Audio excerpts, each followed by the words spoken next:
말씀 스토리는 예수님께서 그 안식일에 바리새인의 지도자 집에 이제 초청이 식사 초대가 되었습니다. 그들은 일부러 이 수종병이 뭔지는 잘 모르겠지만 이제 곳곳에서 이제 물집이 잡히고 부종이 생기고 뭐 이런 병으로 보입니다. 그래서 이 환자를 일부러 두게 해서 예수님이 안식일에 어떻게 하는지를 시험하는 것이죠, 엿보는 것이죠. 예수님은 그를 고쳐 주셨습니다. 그리고 그들은 아무 말도 못했죠. 안식일에 생명을 구하는 것이 타당하다고 여겼기 때문입니다. 또 사람들이 이렇게 보니까 잔치에 왔을 때 높은 자리부터 앉으려고 이렇게 하는 것을 보고 상석 높은 자리에 앉지 말고 처음부터 아랫자리에 낮은 자리에 앉으라고 충고하십니다. 그러면은 점점 주인이 와서 높은 자리에 앉으라고 할 때 그게 면이 쓰는 것이지 위에 앉았다가 자꾸 내려가라 그러면 그게 그렇지 않느냐 그런 얘기를 하시는 거죠. 또 잔치에 사람들을 초청할 때 도로 갚을 것이 없는 사람들을 갚을 것이 있는 사람보다는 갚을 것이 없는 사람들을 초청하라고. 그러면은 그들은 갚을 것이 없기 때문에 하나님께서 대신 그것들을 갚아주신다고 그렇게 얘기를 하는 내용이 되겠습니다. 오늘 이 말씀을 통해서 하나님께서 우리에게 첫 번째로 가르쳐 주시는 것은 이 악한 의도로 예수님께 접근할 때 결코 그 뜻대로 되지 않는다는 것을 보여줍니다. 이 바리새파 사람들은 그 예수님을 비판하고 이 모함하기 위한 이 음모, 이건 굉장히 집요하고 치밀한 것을 볼 수가 있습니다. 당시 이 유대 사회가 그 신앙의 척도를 무엇으로 봤냐면은 그 안식일 준수 여부로 보았기 때문에 그들은 성경에도 없는, 그럼 안식일을 거룩하게 지킨다는 게 뭐냐? 이것을 세부 지침을 만들었는데 그 세세한 규칙이 몇 가지가 되냐면 39가지나 되는 것이. 이거는 일을 하는 것이고 이건 일을 안 하는 거, 이거는 하는 거. 이런 규칙을 만들어서 이렇게 할 만큼 굉장히 이 안식일 지키는데 열심을 냈습니다. 이들은 벌써 안식일과 몇 번 충돌한 적이 있습니다. 예수님과 안식일에 그 향유 부은 여인 기억나십니까? 그때 비난을 했잖아요. 그리고 또 그 손을 씻지 않고 식사하는 예수님에 대해서도 안식일에 그 식사하는 그것에 대해서도 막 비난을 하고, 또 제자들이 이제 이렇게 뭐죠? 벼가 아니라 밀리 이삭을 이렇게 비벼 먹었을 때 추수했다고. 안식일에 그걸 먹었다는 게 아니고 이게 비벼서 타작하고 탈곡하고 추수했다고 그걸 또 막 뭐라고 한 기억이 있습니다. 이번에도 건수를 또 하나 잡으려고 그 의도적으로 안식일이 되었는데 바리새인 지도자 집에 초청을 하는 것이죠. 그리고 그 집에다가 의도적으로 환자를 두었어요. 수종병이 걸린 환자를 예수님이 볼리는 곳에다가 이렇게 두어서 어떻게 하는지를 보려는 것이죠. 어떻게 나오는지를 엿보려고 하는 의도가 다분해요. 그 1절에 나오잖아요. 그들이 엿보고 있더라. 걸리라는 것이죠. 그래서 결정적인 흠을 잡아서 봐라, 이 사람은 경건치 못한 자다, 선지자 아니다.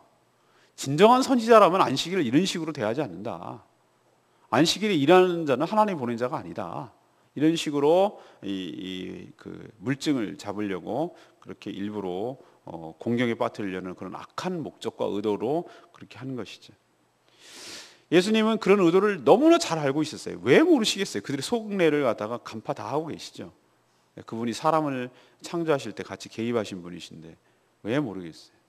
마음의 중심의 동기까지 아시죠. 그런 의도를 아시면서도 그들이 세세하게 만든 39가지의 규칙을 이용해가지고 그들의 입을 막아버려요. 말문을 막아버리는 거예요. 그들이 어떤 규칙이 있었냐면 이런 것입니다. 안식일에 소나 아들, 그러니까 자녀죠. 아들이 우물에 빠졌어요. 아니 이런 일이 꼭 안식일에 안 일어나는 법이 어디 있습니까? 있을 수 있죠. 소도 물 먹으러 갔다가 빠질 수 있는 것이고 아들들도 장난치다가 빠질 수도 있단 말이에요. 우물이 우리가 생각하는 우물이 아니고 웅덩이일 수도 있고 뭐 어쨌든 물에 빠졌어요. 그러면은 그들은 어떻게 했냐면은 구했어요. 안식일임에도 불구하고 구했어요.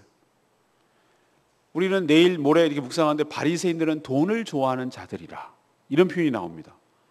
왜 그러냐면은 안 그런 척, 그게 위선적이라는 거예요. 이게 이중적이라는 것이고. 안 그런 척 하면서 자기가 위신 세우는 거 좋아하고, 안 그런 척 하면서 돈 밝히고. 그 예수님이 그런 이중적인 태도에 대해서 아주 신물을 내고 질타하는 거거든요. 이들이 이런 규칙을 만들어 놓은 거 잘 의도를 보십시오. 왜 아들은 구하고 왜 소는 구하겠습니까? 손해나니까. 아니면 죽으면 자기 손해니까. 소가 죽으면은 그때 재산이 큰 소는 재산인데 그거 없어지는 것은 큰일이고, 아들이 죽는다는 것은 이건 너무 큰일이고. 그러니까 안식일임에도 불구하고 그걸 구했어요. 이 규칙이 있어요. 자기네들 규칙이. 그러면서 하는 말이, 예수님이 너희들은 그렇게 하면서 안식일에 사람을 구하는 것을 일이라고 여겨서 생명을 구하고 사람을 살리는 일에 대해서 일이라고 규정하고 하지 못하도록 하는 너네들의 그 잘못된 해석과 적용에 대해서 질타를 하는 것이. 더 나아가서 너희들이 함정을 파놓고 내가 걸리기를 바라는 그런 악한 의도, 잘못된 목적, 동기, 이런 것에 대해서도 이야기를 하는 것입니다. 그래서 그런 규정을 들어 이 환자를 고쳐주시니까 그들은 아무 말도 할 수가 없는 거예요. 왜? 자기네 말이, 자기가 생각을 해봐도 그 예수님의 말이 맞거든요. 자기들은 그렇게 하고 있는데 그렇게 하지 않는, 그리고 이미 들켜버린, 자기들의 속내가 들켜버린 그런 것에 대해서 할 말이 없는 것이. 저는 오늘 이것을 보면서 말이죠, 사람이 예수님을 믿는 것도 그런 잘못된 동기와 목적 때문에 하는 것도 문제. 또 사람이 사람을 흠을 잡기 위해서 이렇게 각한 의도로 보는 것도 문제. 그것이 잘못되었다는 것을 우리에게 가르쳐 준다는 것을 볼 수 있어요. 하나님의 사랑하심과 하나님의 자비로움과 긍휼로 사람을 바라볼 때 흠이 보이죠. 보이지만 어떻게 됩니까? 흠이 없다가 그게 안 보인다는 개념이 아니라 그것을 어떻게 합니까? 너그러운 마음으로, 긍휼한 마음으로 그것을 덮고 그것을 참고 용납하게 되죠. 근데 그런 의도가 없어. 그런 마음이 없어. 그러면 어떻게 됩니까? 다른 사람의 작은 것도 그건 이렇게 해석할 수도 있고 이렇게 해석할 수도 있는 문제거든요.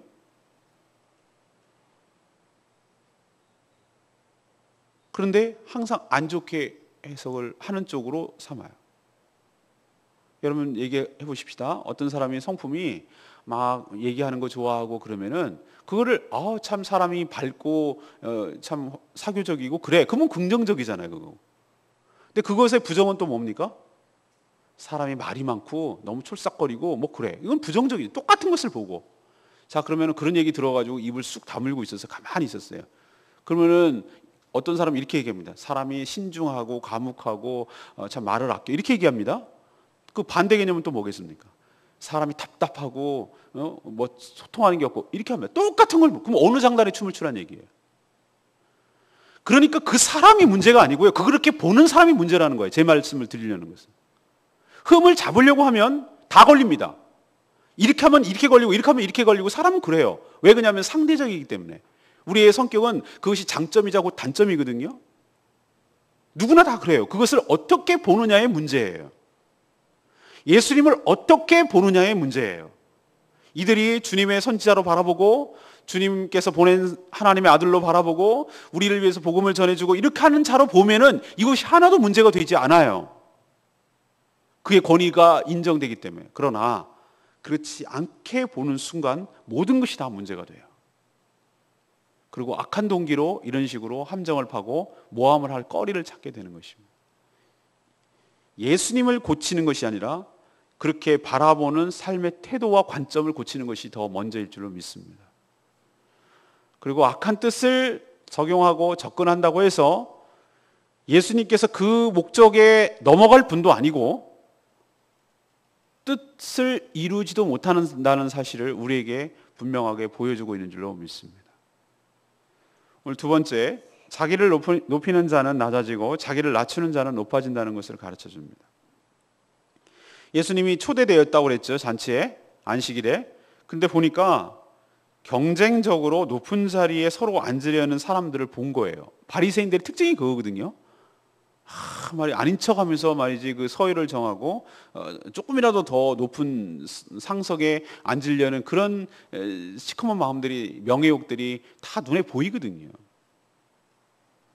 그것을 깨우치려고 비유로 가르쳐 주십니다. 처음부터 너네들 높은 자리에 앉지 마라. 예를 들면 자기 뒤에 더 높은 사람이 오면은 주인이 와서 그러지 않겠냐. 아, 이분들 어르신이 왔으니까 좀 내려앉으시지요. 그렇게 되면 얼마나 사람 부끄럽냐. 차라리 처음부터 낮은 자리에 앉으라. 그럼 주인이 와서 여기 앉을 분이 아닌데 이거 여기 앉으시면 어떡합니까? 저기 올라 앉으십시오. 이렇게 권유하게 될 거란 말이죠. 그러면은 모든 사람 앞에도 위신도 서고 영광이 있지 않겠냐. 예수님 그런 비유로 아주, 이건 비유라고 할 것도 없고 그냥 진짜 다이렉트로 얘기하시는 거죠. 이렇게 지극한 당연한 이 사회적 센스를 비유로 말씀하시는 이유가 뭡니까? 명백합니다. 이 이유는 바리새인들의 그 지독스러운 명예욕을 질타하고 깨닫게 하기 위한 것이 목적입니다. 사람들은 참 어리석어요. 자신을 높이고 자신을 이렇게 막 치켜 세우고 자기 자랑을 하면, 그러면 남들이 높게 대우할 것 같고 이렇게 잘 대해야 할 것 같죠? 여러분 그렇게 느껴지죠? 이게 어리석은 생각이라는 거예요. 이거랑 우리는 자리탐 안 합니다. 근데 왜 우리도 자리탐 가끔 해요. 버스 자가용 탈 때 어디 탈 거냐 막 그런 것도 엄청 신경 써요. 그리고 식사할 때 막 어디 앉으라고 그러는 거, 그거 저는 막 그런 거 되게 불편한데 그런 게 신경 써요. 그렇게 신경 쓰는 사람일수록 자기가 그런 걸 차지하려고 노력하는 사람이에요. 알고 보면 그런 거 개의치 않은 사람들은 그게 뭐가 문제냐는 거죠. 그런데 여러분, 우리도 자기 스스로 높아지려고 하고 스스로 이렇게 세우려고 하면은 더 높아질 것만 같은데, 오히려 이 말씀을 적용하면 거꾸로 됩니다. 더 낮아지고 더 사람 우습게 되고 더 사람 체면 깎입니다. 초라해집니다. 반대로 자신을 겸손히 낮추고 낮은 자리를 선호하고 그런 거에 개의치 않고 그런 것을 막 탐하려고 하지 않고 그런 자리를 나를 대우 안 해주나 이런 거에 신경 쓰지 않고 그렇게 하면 오히려 더 저 사람이 더 이렇게 높게 보이고 더 대우해 주는 것이, 이게 바로 세상과는 다른 하늘나라의 법칙이라고 예수님께서 이야기하고 계십니다. 그럼 우리가 어떻게 처신해야 될지는 오늘 말씀을 듣고 잘 판단하고 행동해야 될 줄로 압니다. 이건 더 나아가서 종말론적인 반전이 일어난다는 거예요. 이게 무슨 뜻이냐면은, 이 세상에서 자꾸 높임을 받으려고 하고 대우받으려고 하는 사람은 마지막 예수님께서 심판하실 때 가장 낮은 자리로 가게 돼요. 지금은 대우도 못 받고 그런 거 개의치 않고 사는 사람들은 마지막에 주님께서 어떻게 해준다고요? 높여준다는 종말론적인 반전을 예고하는 말씀이기도 합니다. 그렇기 때문에 이 땅에 우리는 세상의 법칙에 따라 사는 사람들이 아니고 어떤 법칙? 하늘의 법칙에 따라 살아가는 사람들인 줄 압니다. 그러니 스스로를 높이려고 하지 마시고 스스로 겸손하게 할 때 가만히 있어도 하나님께서 때가 되면 영광을 주시고, 때가 되면 높여주시고, 때가 되면 대우해 주시고, 때가 되면 하나님께서 존귀하게 여겨주실 줄로 믿습니다. 그러니 스스로 높아지려고 하지 말라고 하는 것이 오늘 두 번째 말씀입니다. 세 번째는 무엇입니까? 하나님께서 갚아주시는 것이 진정한 축복이라는 것을 가르쳐 줍니다. 예수님은 자신을 초청한 주인에게 잔치에 누구를 초대하려고 할 때, 이제 초청하는 사람들이 대상이 있잖아요. 그때 벗이나 친구나 또는 형제나 또는 친척이나 부유한 이웃을 초청하지 말라고 이렇게 충고를 합니다. 왜 그러냐면은 그들이 이게 잘 대접을 받은 후에 또 어떻게 하죠? 그들이 다시 어떻게 합니까? 거꾸로 이제 반대로 자기를 초청해 준 사람을 다시 거꾸로 초청을 하는 거예요, 자기 집으로. 그래서 또 되갚아 주는 것이죠. 우리도 그런 풍습이 있잖아요. 예를 들면 제주도는 그거 조심해야 된다고 그러더라고요. 제가 이제 알았어요. 예를 들면 어떤 사람한테 한 번, 두 번 이렇게 얻어먹었어요. 어떤 경로로든지. 그러면은 세 번째 됐을 때는 이렇게 한 번 사야 된대요. 근데 세 번째 됐는데도 안 산다 그러면은 저 사람하고 상종 못할 사람이라고, 뻔뻔한 사람이라고, 예의도 모르는 사람이고 사람이 그런다고 상종을 안 한다는 거예요. 여긴 특히 그렇다고 그러는 거예요. 그 얘기를 누군가 나한테 해주더라고요. 그러니까 제주 사람 대할 때 하나를 받으면 꼭 그만큼을 더 얹어서 주세요. 이렇게 얘기하더라고요. 정말로 아닌 게 아니라 우리 집에서 살 때 이웃에게 우리는 선한 마음으로 관계를 맺게 하기 위해서 부침개나 이렇게 전이나 이런 것을 해가지고 갖다 줬어요. 그러면 그냥 고맙습니다 하고 먹고 그냥 빈 접시 주면 되잖아요. 아니에요. 여기는 절대 안 그러더라고. 거기에다가 꼭 무엇을 더 해가지고 사람 부끄럽게 더 해가지고 주니까 준 게 무색할 정도로 무한한 거예요. 그러니까 내가 주기가 이제 무서운 거야. 왜? 뭐 꼭 바라는 사람처럼 상당히 부담스러워서 못 주겠더라고. 이제 그래도 줘야 되긴 하지만 그걸 같아요. 그거 느낌이에요. 그러니까 누구를 초청했을 때 자기를 오히려 초청해서 대접할 만한 사람은 오히려 그 사람 초청하지 마라. 초청할 때 어떤 사람을 초청하느냐면은 여기는 그런 사람이 꼭 그건 아닌지는 모르겠지만 갚을 능력이 없는 사람들, 오히려 대접할 수가 없는 사람들, 몸이 불편한 사람들, 가난한 사람들, 이런 사람들을 초청해라. 그러면은 대접은 그들은 받긴 받았지만 자기가 갚을 게 없어요. 갚을 게 없으니까 어떻게 된다는 거예요? 그게 오히려 내가 손해가 아니라 복이 된다는 거예요. 이게 하늘의 법칙이에요. 왜 복이 돼? 뭐가 복이에요? 나는 그러면은 맨날 대접만 하고 나는 받지도 못했는데 그게 무슨 복이에요? 나는 식기 예약업 이거예요. 나는 맨날 부조하러 다니고 열심히 부조했는데 우리는 결혼하는데 아무도 안 와. 그게 무슨 복이에요? 주고부 받는 게 있어야지 복이지. 근데 예수님께서 뭐라고 그러세요? 갚을 능력이 없는 자에게 그렇게 대접한 것은 그것은 구제하는 것이라 이 말이에요. 그리고 이들을 대신해서 하나님께서 그것을 기억하셨다가 하나님이 마지막 때에, 부활 때에, 심판 때에 하나님께서 하나님의 복으로 갚아주시기 때문에 너희들에게 복이 된다. 그 말씀을 지금 하고 계시는 것이. 그러니 구제를 할 때도 은밀한 중에 난 모르게 슬쩍 이렇게 흘려보내라고. 그래야 티내면은 어머 정말 대단하세요. 어쩜 그렇게 마음이 넓으세요. 정말 마음씨 천사 같아요. 이미 끝. 왜 끝이냐 그러면 칭찬을 다 받아버렸어. 하나님이 해줄 것이 없어. 왜? 이미 칭찬 받은 게 보상이거든요. 그러니 진짜 보상이 뭔지를 아는 사람들은 그런 사람으로부터 칭찬받는 것에 보다는 하나님께서 알아주시고 하나님께서 갚아주시고 하나님께서 복을 주시는 것이 진짜 복이라는 걸 아는 거예요. 그래서 구제도 은밀하게 또 이런 식으로 이 사람이 다시 갚을 것이 없어서 하나님이 대신 갚아줄 수 있는 사람에게 선함을 베풀고 자비를 베풀고 은혜를 베푸는 것이 현명하지 않겠냐라고 예수님께서 이 바리새인들을 두고 들으라고 이렇게 세 가지 이야기를 하는 것입니다.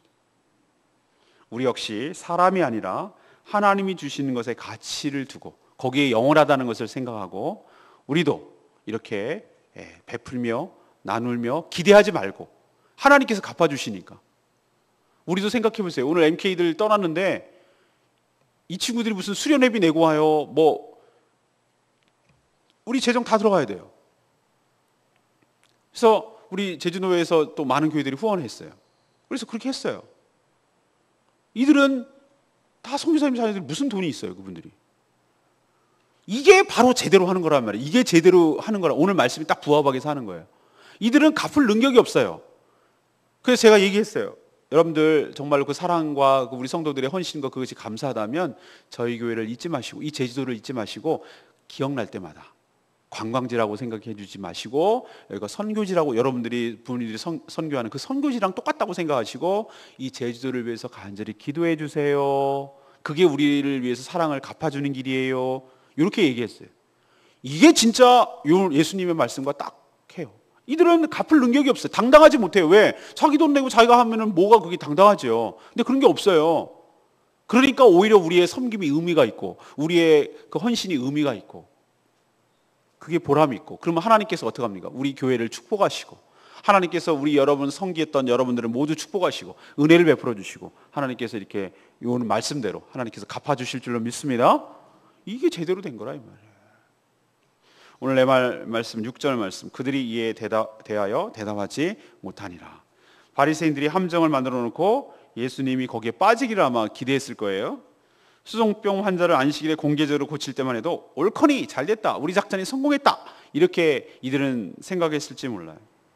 하지만 자신들이 만든 안식일 규정 아까도 말했지만 가축이나 아들이 우물에 빠지면은 이건 예외적으로 구해야 된단 말이죠. 그걸 일이라고 생각하지 않았단 말이죠. 그리고 이렇게 얘기하니까 그것에 대해서 누구도 비난할 수가 없었죠. 그 당시 사람들이, 거기 있던 사람들이. 그럼 이들이 주님을 마음을 고쳐먹고 수용하고 받아들였습니까? 그런 얘기 없던데요, 여기. 여러분 유심히 봤죠? 이들이 회개하고 예수님을 영접하고 예수님을 믿으니라 이런 얘기 없어요. 그냥 말문이 막히니까 대답을 못한 것 뿐이에요.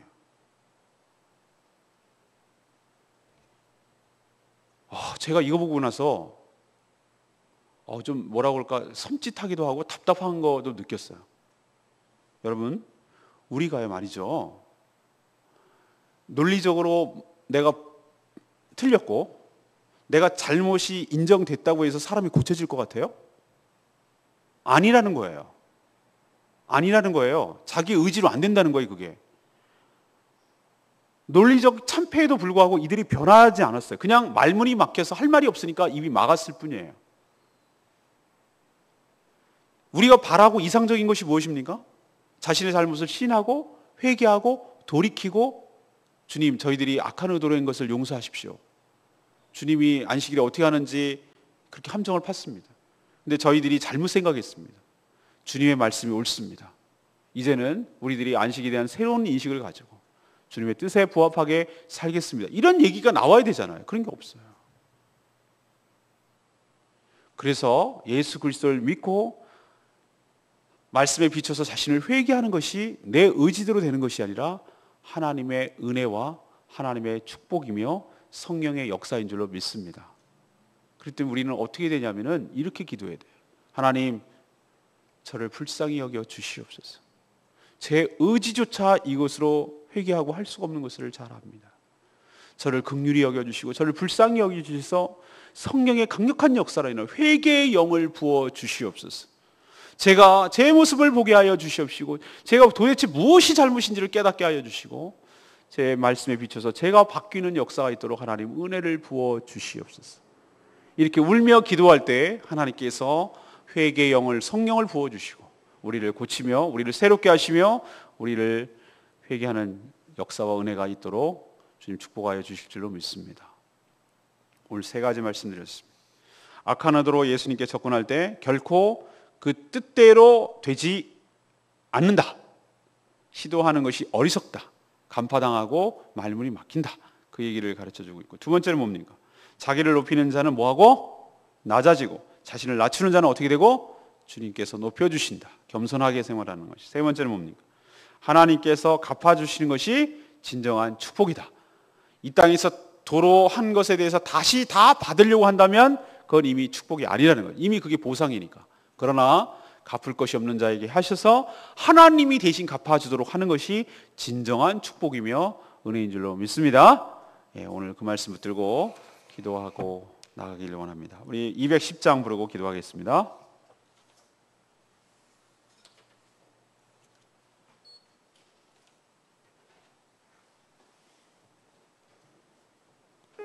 주님만 주님만 사랑하리. 나의 왕 나의 주님, 주님을 더욱 알기를 원합니다. 사랑합니다. 우리도 주님만 더욱 알고 주님만 사랑하기를 원합니다. 주님만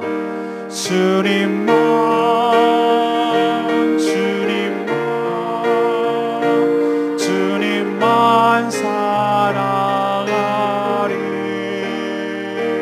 나의 왕 나의 주님, 주님을 더욱 알기 원해. 나 주님께 오직 주께 경배하리. 거룩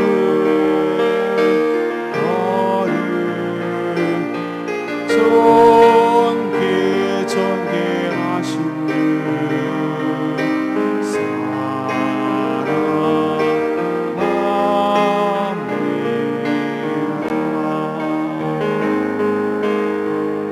여러분, 주님만 사랑하기를 원하십니까?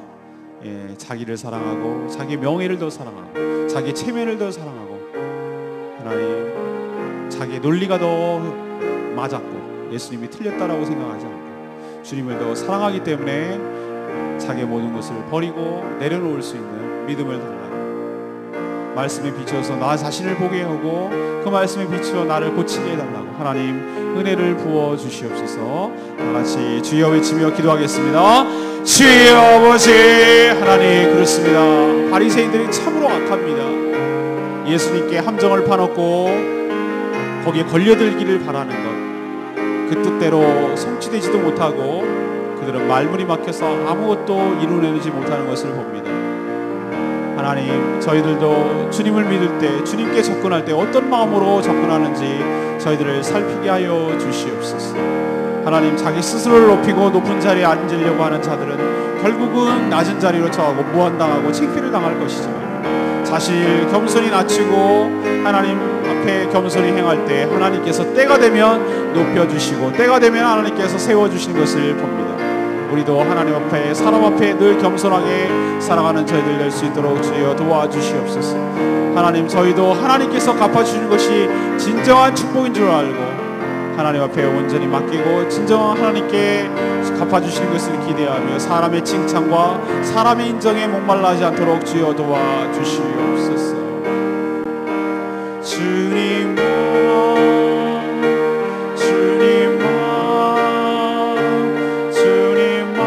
사랑하리 나의 왕 나의 주님을 더욱 알기 원해 나 주님께 오직 주께 경배하네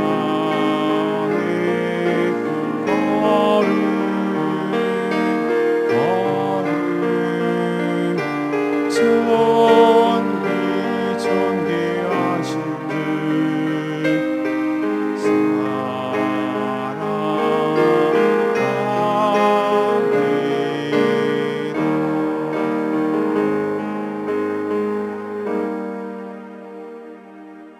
하나님 저희도 어떤 의도로 예수님을 믿고 교회에 출석하며 신앙생활하는지 살피게 하여 주시옵소서.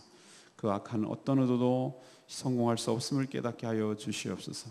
주님 주신 말씀처럼 자신을 높이는 자는 끝에 가서 낮아질 것이고 반대로 겸손히 낮아지려 하는 자가 높아지는 하늘의 법칙을 깨닫게 하여 주시고 하나님 앞에서 사람 앞에서 늘 겸손하게 살게 하여 주시옵소서. 저희도 사람의 칭찬과 대접과 인정에 목말라하지 않게 하여 주시고 주님께서 주시는 칭찬과 상급을 기대하며 주님의 뜻에 온전히 순종하며 사는 저희들 되게 하여 주시옵소서. 작은 소자에게 냉수 한 그릇을 주어도 기억하시는 주님의 말씀 따라 온전히 행하는 저희들 되게 하여 주시옵소서. 오늘 하루도 주님의 은혜 가운데 살기를 원하며 저희들이 간구하는 기도 주님께서 응답하여 주시기를 원하고 영원 구원하여 제사 3년 일에 오늘도 헌신하며 사는 복된 인생 되게 하여 주시옵시고 섬기며 나누며 하나님 앞에 온전히 뜻에 따라서 하나님 어려운 사람들 돕는데 저희들을 사용하여 주시고 그 뜻에 부합하도록 사는 저희들 되게 하여 주시옵소서. 오늘 하나님께서 선한 길로 인도하시고 동행하여 주실 것을 믿으며 예수 그리스도의 이름으로 기도합니다. 아멘. 우리 다 같이 통성으로 주여 외치며 나가며 기도합니다. 주여